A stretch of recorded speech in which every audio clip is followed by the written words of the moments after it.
Good afternoon. I'm Beth. Welcome to my channel, Watercolor Painting in the Afternoon. Today I broke out the flower color guide and was looking for something to paint and decided on the foxglove. The foxglove I was hoping would be one of those paintings that I could really simplify and make it easy because, it has this lovely stem that is, goes up and has a nice little curve to it. And, it's just basically a pink and green flower. But the foxglove was maybe a little bit more complicated than I wanted it to be. So here's a previous attempt. This particular foxglove is in my sketchbook. And I, tried to make that look as much, it simplified as much as I could and look as much as like a foxglove as it would look. So here I am just going to give you a little demonstration of how I'm going to do each of the foxglove flowers. I'm using alizarin crimson, and I'm going to use my beloved Jaune Brilliant as a color to mix in with the alizarin crimson to make this beautiful peachy pink color that I really adore. And that's going to be the basic color of each of the foxglove flowers. So we'll start with that and just make a bell shape is basically what the foxglove looks like. So we'll start with that bell shape and fill it in with the pink. And then it has, I don't know how to describe it. I guess it has almost a tongue that hangs down. And it's a little bit lighter than the main flower, and it's got these pretty little spots on it. So I tried to leave a little white space between the part of the flower that hangs down like a tongue and the rest of the flower, and that indicates the little ruffle that you see, and it's usually very light colored and highlighted. And then I put in just a touch deeper red for the shadow because it is the foxglove is like a cup almost, and it opens up at one end, and so you want that deeper shadow. And I think I just screwed up my shadow there, and so I'm going to have to do that again. There we go. And once that's done, that's the basic shape of the flower, just the basic shape of the flower. And we're going to, after we make the basic shape, we're going to just put them into a drawing. Now, I've already made the drawing, and so I'm not going to show you how I made the drawing. It was just fairly straightforward. I didn't put each and every flower from that picture in my drawing. I just decided, to put a few of them in there, and I think that's one way that I could simplify the drawing and make it a little bit easier to follow. So we're going to get started on that really soon. The first thing I want to do is add a few little stripes, a few little dots and stripes to this flower. So that's what I'm doing here.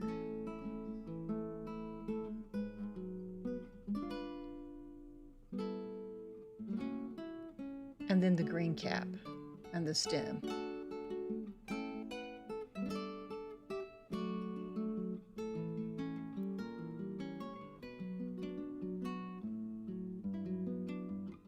Here's the little dots at the bottom of the flower.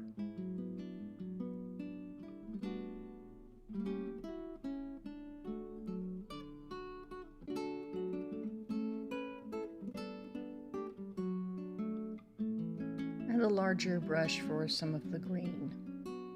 This is just Sap Green by Van Gogh.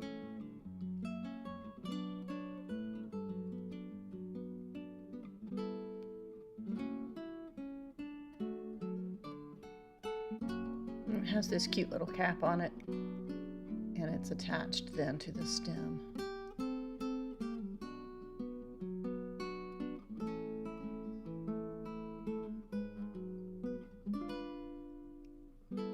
So off we go. We're going to start with some green, and I did speed this part up because otherwise it would be too long. But we're going to start with the green, and we have this little part that hasn't bloomed yet up at the top. We put that in, and then I came down and just added those cute little caps where each flower is going to be positioned on the stem.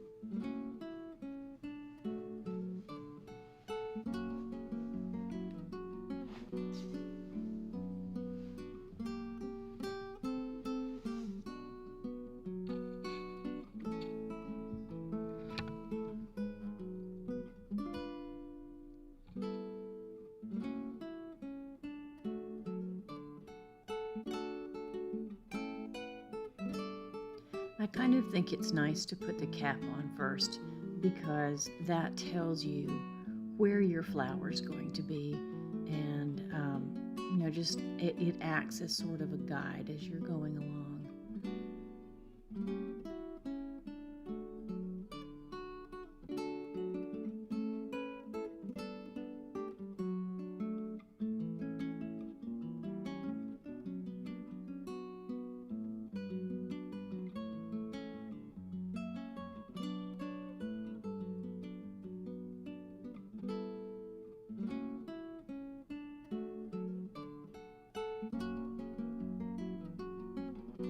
So you can see that some of the flowers are going to come in front of the stem and others are going to go off to the side, which is why there's a gap between the caps of the flower and the stem. And here we go with the flowers themselves. This is kind of the fun part because I get to use that gorgeous color, and the flowers just start really coming together.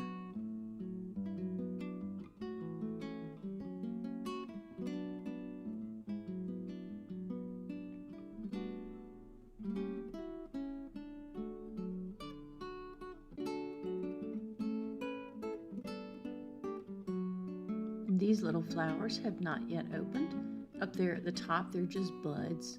And we'll get to the more open flowers in just a moment.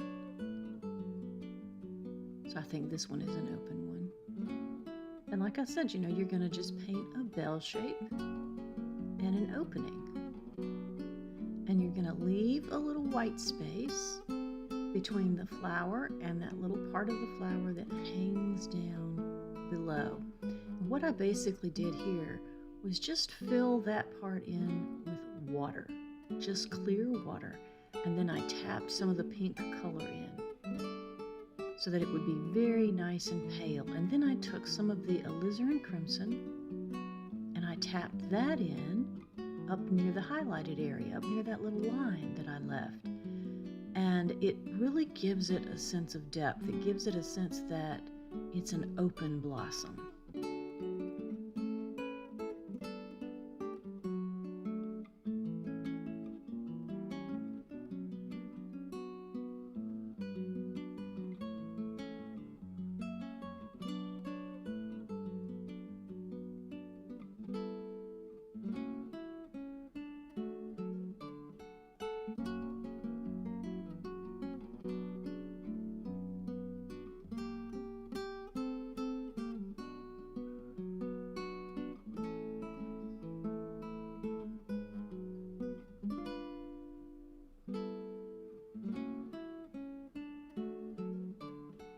I decided to zoom in a little bit so that you could really see the process.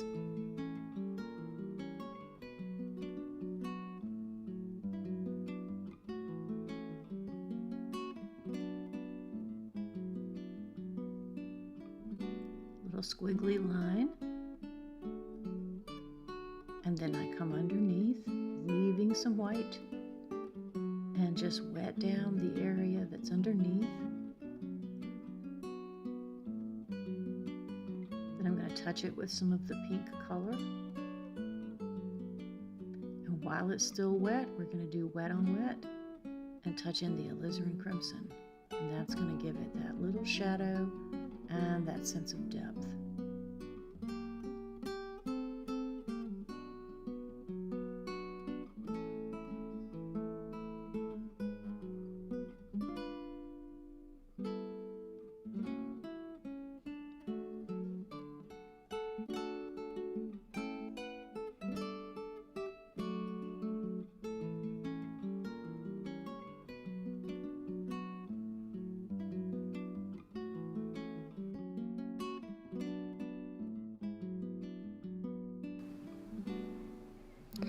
Now at this point I'm going to paint one on its side, and you'll be able to see where that little tongue is. I don't know why I keep calling it a tongue, but it's the part of the flower that just hangs down there a little bit, and it helps you know that you're looking at a foxglove. So move on to the next flower. And you'll see that I'm basically just doing the same thing.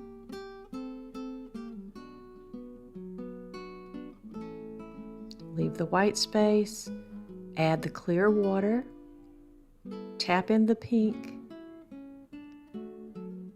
and then tap in the crimson.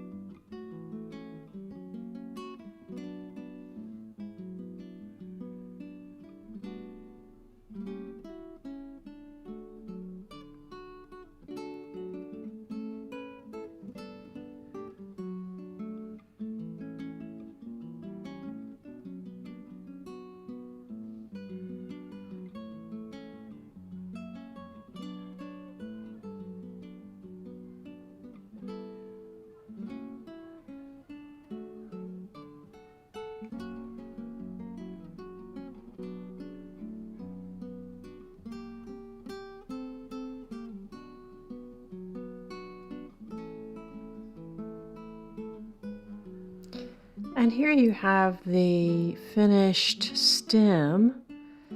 And what I want to do next is just add the little dots. There are little dots on the inner part of the flower. I'm sure that they're there to attract bees. I really don't know what else they'd be there for, but they're very cute. They make the foxglove the foxglove. It's very pretty. So I'm going to put those on each of those parts of the flower that hang down.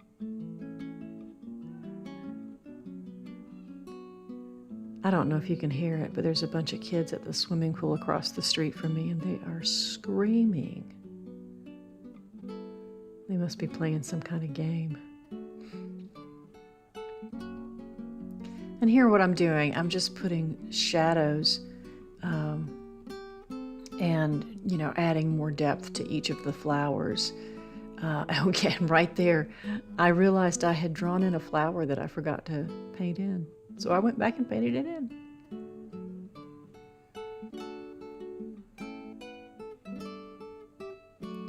And there were also kind of these stripes down the flowers, little veins, little veining down the flowers.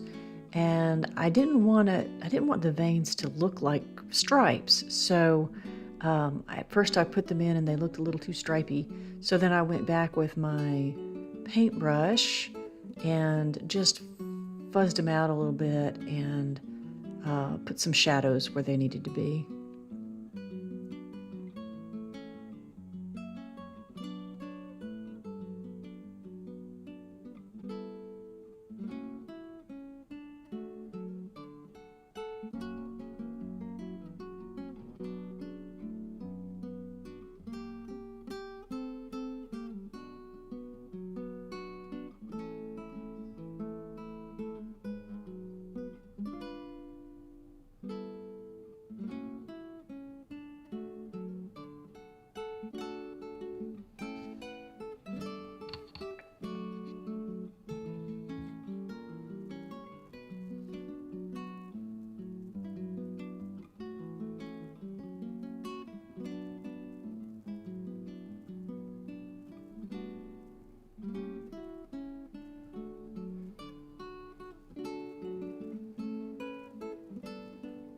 So yes, all of these shadows make the flower more believable, as if there is light shining, and then you can see that some of the flowers are shading other flowers, and it just gives the whole picture more of a realistic feel, even though this is very much an abstract kind of floral design.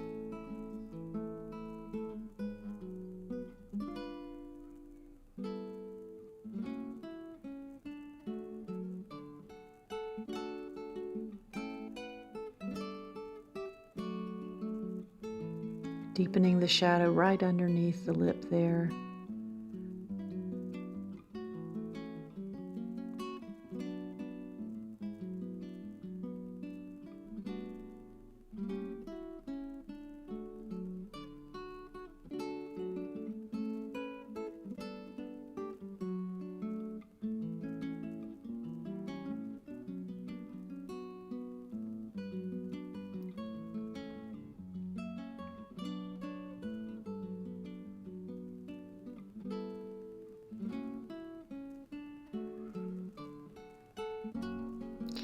And at this point, we're just about done. All I'm going to do now is put some Prussian blue in with my sap green just to make some shadow greens, and come up the stem with those shadow greens and make sure that each of the caps also has a sort of a three-dimensional look to it.